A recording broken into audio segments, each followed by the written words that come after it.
真係一日不見，如隔三秋啊！自從半個月前發過呢部阿爾法羅密歐 GTU 300 Junior 之後，好多師兄師姐就問我台車整到咩進度。快講！其實響部車做全車翻新之前，我哋係要做好多準備功夫㗎。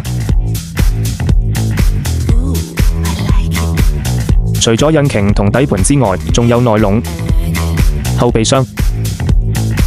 同時響拆件之前，我哋仲要做好標記，確保裝返上去嗰陣唔出差錯。檢查完做好標記之後，就開始拆嘢啦。